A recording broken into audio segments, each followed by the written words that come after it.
introverts think before we speak, where extroverts, they think as they speak. So introverts are a bit more empathetic, they're a bit more inward, they think a lot before they do anything or say anything. And when they say, they will just floor you, right? You will literally fall on your floor. If a company has an introverted leader, they will observe to make sure the introverts are performing at their pace. Because most of the time, most companies are at the extrovert's pace. Like decisions need to be made fast without much information, no processing, no time to think, nothing. And then Slack is used for decision making, which is like the number one problem in the world now. Slack is not supposed to be used for decision making. My next guest on the 1% Project is Jeffrey Paine. Jeffrey is the managing partner and co-founder at Golden Gate Ventures. He's also an Edmund Hillary Fellow. Jeffrey is one of the most thoughtful VCs that I've come across. Last year, he launched an initiative called Coachable that focuses on founders' mental well-being by pairing them with experienced coaches. He does hope that other VCs and associations join the initiative or build similar initiatives so that they can enable other founders in their building journey. In this conversation, he talks about the state of venture investing in Asia, is angel investing in a bubble, and its impact, his framework for learning a new industry, how to get timing right as an investor, how to choose among copycats, who gets funded and why do founders need coaches and mentors, his views on blockchain, NFT, and Metaverse, and why introverts are strong leaders. If you have any feedback about this conversation, topic, or speaker recommendations, you can drop me a line at pritish@1%.live. You can also sign up for the 1% Project's newsletter at 1%.live to get the show notes and the key insights from this conversation and every other conversation. Welcome, Jeff, to the 1% Project. Thank you for having me. The first time I met you was in 2014, 2015. And that very first meeting, I always wanted to have a conversation with you, understand more about how you think about venture capital and how do you see the space evolving. And it has been now 6-7 years since then.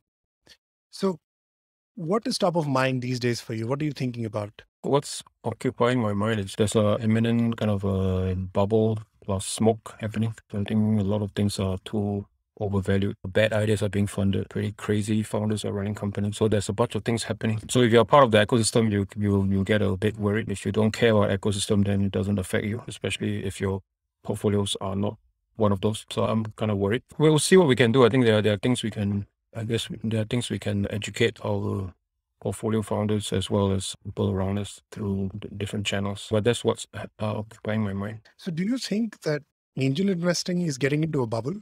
I would say it depends on where. I think there are overly heated regions. So I think the recent area that is quite bubble-ish is the Latin America region. Southeast Asia is getting there. India is probably already ahead. Usually India is ahead of Southeast Asia, so we are there. And then the US, China has always been kind of, the leaders of the ups and downs.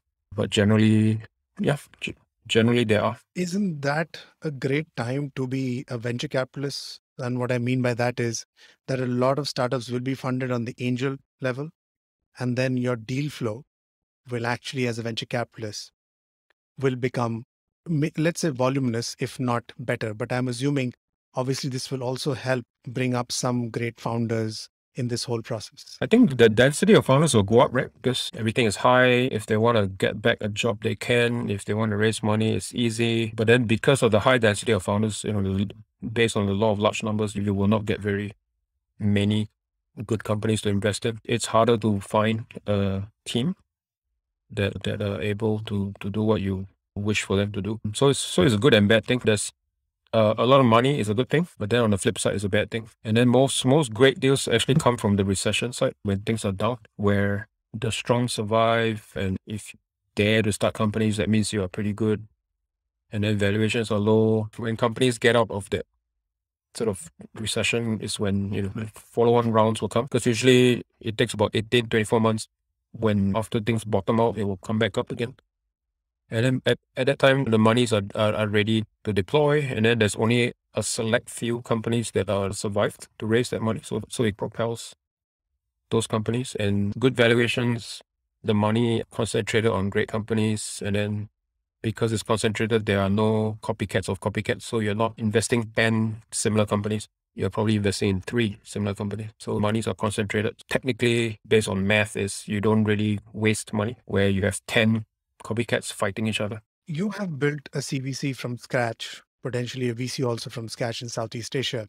So when you actually explore a new industry or a new segment, when you're investing in something, what is your learning framework? A lot of it is just the dynamics of the industry, the drivers, like mostly business drivers, consumer drivers. You have to understand timing and which market actually is ready for it. You have to understand even if they're ready, you might be too early. And in the copycat kind of area, then you might be too late, or the market is too small. So there's a lot more detailed understanding when you are investing in regions that are copycatting. Then after you do some of that, you do need to really understand whether it actually works, whether the unit economics actually works, and various other things. B2B is very different from B2C. So sometimes you don't know until a couple of years later.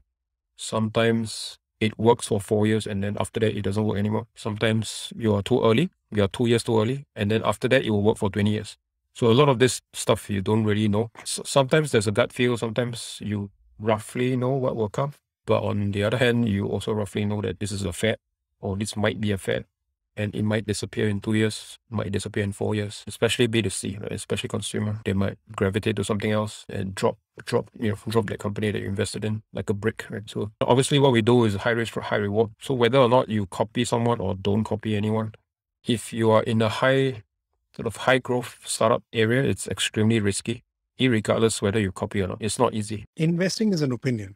At the end of the day, you're basically taking a bet on a number of hard factors and potentially gut feeling or a projection of the market. So as a VC, how do you get timing right? I think there's 2 things. One is to learn what not to do from other countries. And the second thing is to really understand the local situation. So whichever country or city, it may even be down to the city that you're launching, not just understanding the country, because within cities, it may be different. Maybe some cities, you're too early. Some cities are more progressive than the other one. Understanding local knowledge and figuring out behaviors, figuring out adoption, figuring out motivations, those are important. But then most companies in emerging countries, I would say 90% are copycats. So from there, more than 90%. So from there, you can tell, okay, I want to check what happened in India. Did it work? What happened in China? What didn't work? I think most investors don't do that. They don't call the German counterpart and ask them what happened. They don't call the Indian one to ask what happened. They don't call the Indian VCs who passed on the companies and ask them, why did you pass on? So that kind of, we call it a bit more like investigative journalism, like literally asking people at the back what happened, what are the real data that they never shared to other people, and trying to find intelligence. This is literally, yeah, it's like a covert operation. Like you literally have to figure out, okay, why did the VC pass? Why did that co-founder leave? Then you got to track down the co-founder and ask them. And this in countries that have got nothing to do with your country, just to understand really deep down what happened. And if founders don't do that, I think investors 100% don't do that, because we do so many sectors. We do just within our scope is already so much. Why would I spend a month traveling India trying to figure out stuff when I don't invest in India? So that kind of data is a little bit not something that we normally do. But I think if many people do that, which is difficult, I agree, then we'll probably make less mistakes. And you talked about copycats. Among multiple copycats of the same type, which one would you bet on? How do you mean? What I mean by that is when you have similar businesses and you know that you want to invest in one of this business, this industry, because every copycat has a different team, has a different structure, has a different mindset. So which one would you bet on? If you catch like a hot kind of trending sector, you probably get between 3 to 8 copycats in the region. Then it comes down to how do you read people? Which teams do you trust? Which team can you trust with $100 billion? Which team do you think the company should become? Right. So for example, Are you looking for a Indonesia number one? Or are you looking for a Southeast Asia number one? Indonesia number one team and a Southeast Asia number one team is quite different, right? So are you looking for product-led teams or relationship-led teams? So sometimes the founder needs to know people or their father is so and so, right? Before certain things. Then sometimes the team is extremely product-centric where other copycats cannot fight, right? Like cannot compete because their product is much, much better. So you have to gauge what you like to see or what you like to be emphasized and find the teams that you like. The interesting thing about us or anybody in our industry is actually different investors like different teams. That's why you always see multiple copycats being funded. That's a very interesting thing. Do you mean that the investment that you're making has a mindset or a personality as of the investor? So if you are a product centric person as a VC, as an investor, you will tend towards a company which has a very strong product centric strategy. I think there is this inherent bias, and sometimes the VCs don't know it is an inherent bias. So let's say if you're MBA, you tend to like MBAs. If you are foreign educated, you tend to like foreign educated. If you come from a certain type of family and then you want to back people that comes from certain type of families, sometimes they know, sometimes it's just natural for them to do it, but they don't know. But obviously, everybody have their own style, they have their own preference, right? Their own biasness, they have their own data collection, so they know they have their own pattern recognition, right? Their own. Oh, I've seen this before. I've done it before. This kind of teams typically work for me. Nobody has actually run a regression to tell you, okay, this actually is true. But eventually it will. We're using data to figure it out. But probably give another 5 years, I think many VCs will use data science to figure this out. But now I think it's mostly biasness or personal pattern recognition. Do you always fund a founder who's trying to solve a problem they have? Good question. Unfortunately, out here, we don't really have that as much as the US does. I think in the US, they are more mission driven. Right? Asia is a bit more mercenaries. If I can make money, I'll do it. But of course, you also see, oh, my family is in this business, so I'll do it because my family can help me get somewhere or help me kickstart something. So you do see the family kind of thing. But family thing doesn't mean they want to do this, right? Yeah. So you can argue they are born into it. Maybe they want to do this, but typically they don't really tell you whether they really want to do this. So out here, I think it's a mixture of mercenaries and missionaries. Hence, it's a bit trickier. And sometimes both works, sometimes both don't work. Right? So I think it's really harder. In the US, is equally as hard because the density of founders are so high and everybody has the same problem. They're solving the same problem. They have their same personal problem. So you're still looking at the same problem. 10 companies addressing the same thing and everybody face it themselves. Whereas here we have 5 and 5. So 5 say face it, then 5 is like, I want to do something that makes money. So it's even more challenging. Okay, what do I do? I think it's probably more challenging here. You have been a proponent of having founders coaching, and Founders Institute probably also started in Southeast Asia, in Singapore, through that background. How do you see that evolving? I think still that is a huge gap in the Asian market. Founders really don't have coaches or mentors who they can actually go to when they're actually building businesses. Yeah, so I think when I brought Founders Institute here, I think at that time the ecosystem just started. It technically started in Singapore 2008 and then 9 with a lot of young first-time founders. And then we came in 2010, which is when the government got involved and all that stuff. At that time, the mentors were missing. How to actually build a startup is like completely quite new to many people. So at that time, I was more focused on flying serial founders from the US down to Singapore. And that helped a lot, both, networking wise or the founders that came through the program. Some of them are founders now, some of them are working for big startups. But I think after 2016, I think the mentorship part is done. We have great people in the region. We have great people in India, Taiwan, Hong Kong, the US. There's a bunch of people crossing over, people going to YC, right, and coming back, and things are a little bit more balanced. You're able to reach out to people quite easily. But what you say as far as executive coaching is concerned, that one is a mystery to me why it's still there. Because when I brought founders there, 2010, 2011, 2012, most of Series A for deals in the Bay Area, when you raise Series A, you will get thrown 1 to 2 coaches. Right? The VCs will throw it at you. And it's very normal. To a point when I was there, I was scratching my head. I was wondering, why are you doing this? So I don't even know what's going on. So I thought the founder has problem. But actually it's a common thing.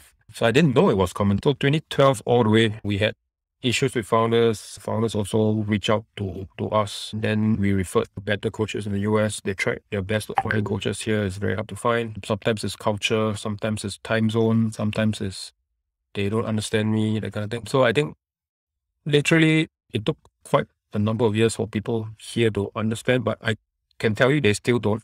I think the last 2 years, maybe a little bit because of the lockdown and COVID. There were a lot more mental wellness issues, a lot more isolation, a lot more burnout. So that is a little bit more common. And you can see mental wellness startups. You can see a lot more coaching programs from the West that were funded. You can see a lot of unicorns already. So now it's a little bit more content and education, but I think in Asia, it is still not understood very well. They don't really know the difference between coaches, mentors, and advisors. Hence, last year, we launched an initiative called Coachable, which we will roll out this year. We are partnered with AWS. They came in as a sponsor. We'll try to make sure that the content, the referrals, and the community is there. Whoever needs help, we can make sure that they get the help. And even at the fund level, we will try to set aside a budget to make sure that our founders have all the help that they need and don't have to worry about cost, don't have to worry about that kind of thing. And then hopefully more VCs will do it, and then that will trickle down effect. So the more VCs have it, the more founders will enjoy and get to understand what it is. And if they want to continue that's up to them. But at least we need to evangelize it a little bit and educate them a bit more.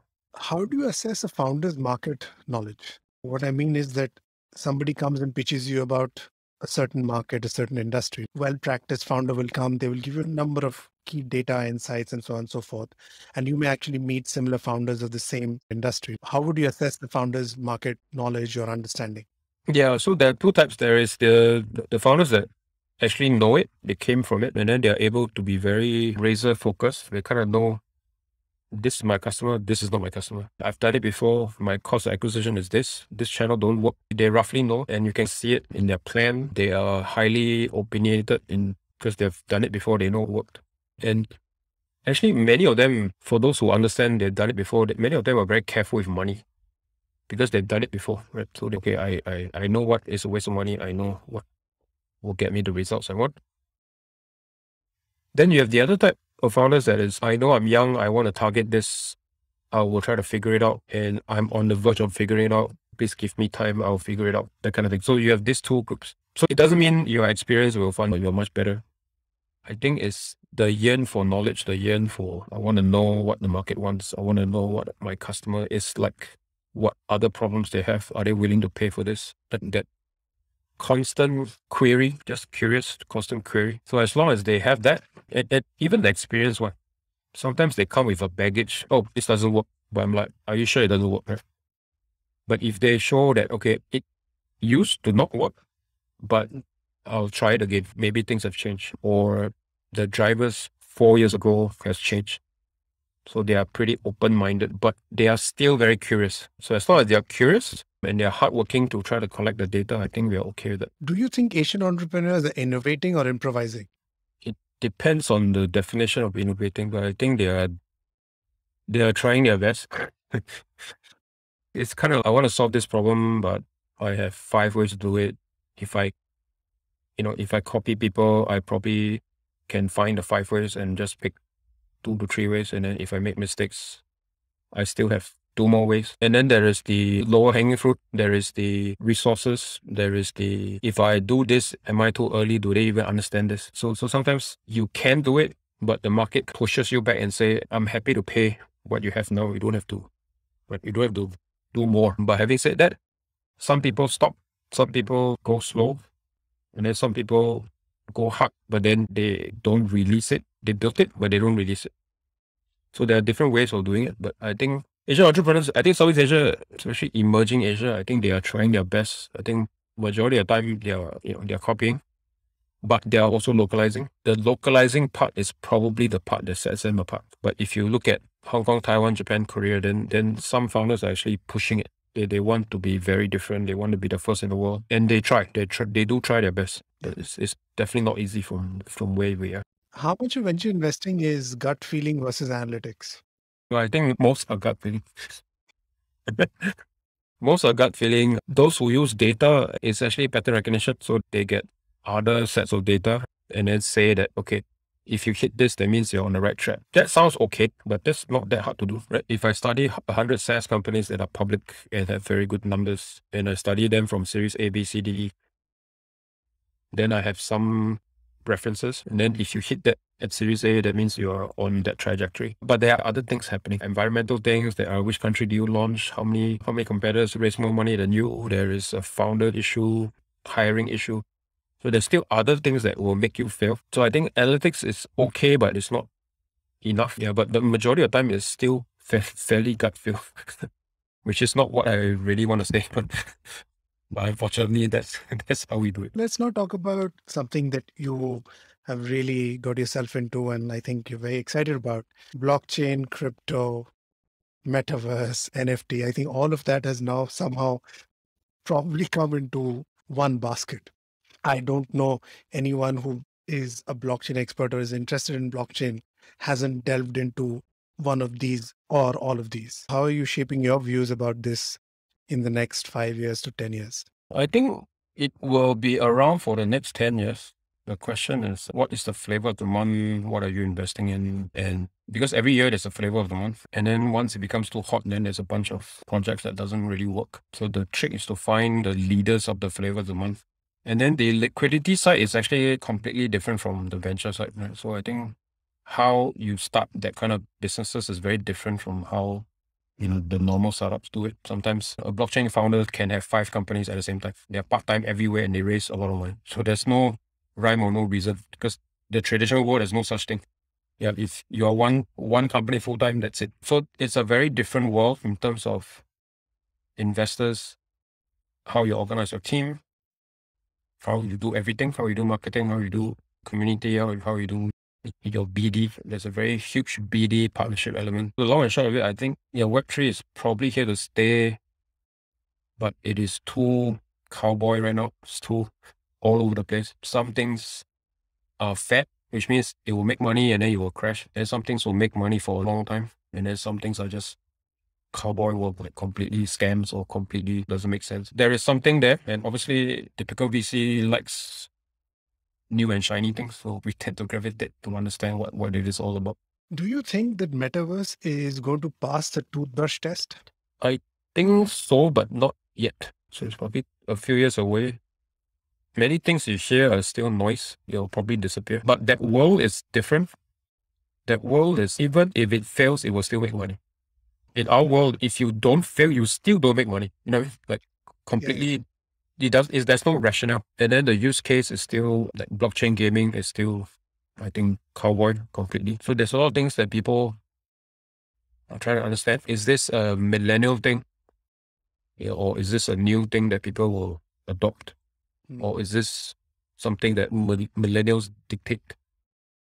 Or is this just a waste of time? Right? So there's a few buckets. But because that side of the world is so deep, a lot of this projects sometimes you do make money without having them having success, which is a very weird thing. Why did Second Life not work? It is something like metaverse, very similar. I think it was a little too early. Broadband infrastructure wasn't that ubiquitous. Mobile wasn't that strong, right? I think there is probably no 3G back then. Yeah, I think quite a bit early. And even if it's not, the second problem is once you get in, what do you do? The utility, you don't know what you're doing there. So I think majority of the metaverse is probably that, right? You go in and then what do you do? And having said that, you are a human being, you have 24 hours, you have certain likes and dislikes. So you cannot really invent something new. If I watch a concert, I'll watch a concert here. But I have 24 hours. So I can only watch one concert. You cannot just, I can watch a million concerts in 5 minutes. There's no such thing. Yeah, so I think that use case utility is probably the main thing. And then in gaming, I think it's a new kind of experience, which I still don't understand, but I'm trying to figure out. The play to earn thing, I still don't understand. Because if I'm a true game producer, I would hate that. You should play my game because it's fun, not because you want to make money. So it's the same thing. If I make a Hollywood film or in any other film, I want you to enjoy it, not because I paid you to sit there to open your eyes. So if you're a true creative person, you will really hate play to earn. But, dot, dot, dot. So we'll see where it goes. It's raining IPOs or tech IPOs, especially if you look at a country like India. Is investing or exits, which is more exciting? I heard from a friend of mine who's in private equity, who told me the recent issues is people look at IPO as an exit, but in the old times, it's not. It is for you to move to the next step and for you to raise more money to move to the next step. Now, one reason is maybe in India, one reason is you have been private for way too long. The investors need to get out. Oh, so to them, this is an exit. But actually, it shouldn't be. It should be the next step, right? It's the next evolution of your business. But either way, it doesn't matter. There are people who need to get out.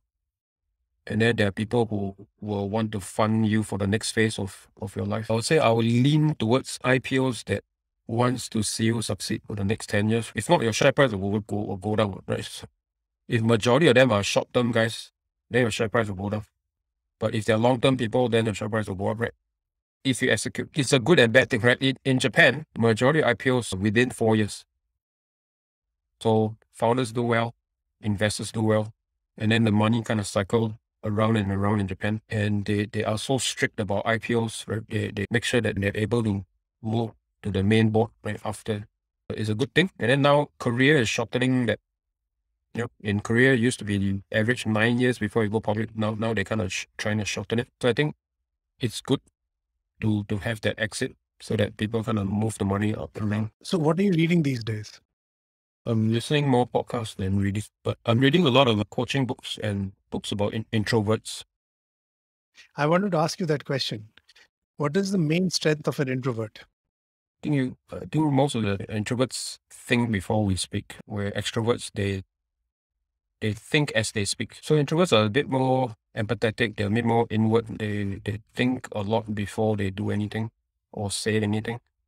And when they say, they will just floor you, right? You will literally fall on your floor. If a company has an introverted leader, they will observe to make sure the introverts are performing at their pace. Because most of the time, most companies are at the extrovert's pace.